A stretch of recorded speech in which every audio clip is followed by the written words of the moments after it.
Carregar a arma, dedo fora do gatilho. Dedo no gatilho só quando for realizar o disparo.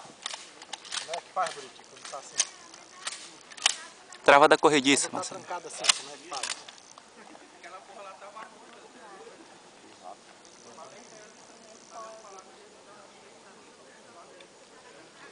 Dedo bem longe do gatilho. Pra trás, pra reta.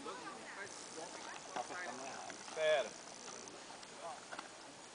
Não, não puxa. Primeiro aperta, depois puxa, tá? Não puxa. Primeiro aperta. Pega o óculos dele aí nessa toalha aí verde aí, ó. Todo mundo com óculos, o protetor. Tem um momento sem óculos aí? Sai daqui rápido. Cano pra frente. Não vira. Fecha a arma pra você trancar.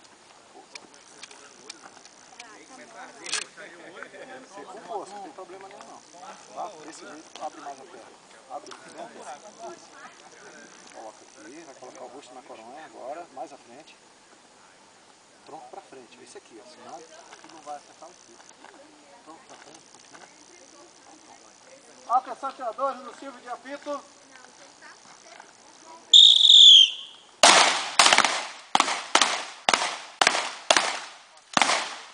Maneja.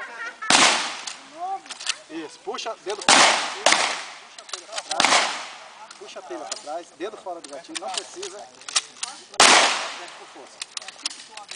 Com força, senão ela não vai. Calma aí.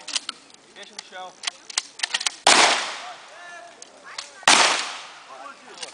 Tronco pra frente, rosto da coronha, no meio do alvo. Do lado.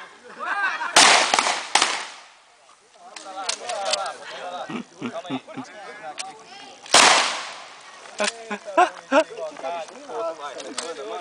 Pô, Buriti.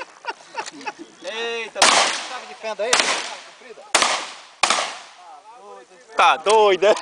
Já, teu. Que vem o sistema. Com força, viu? É aqui, ó.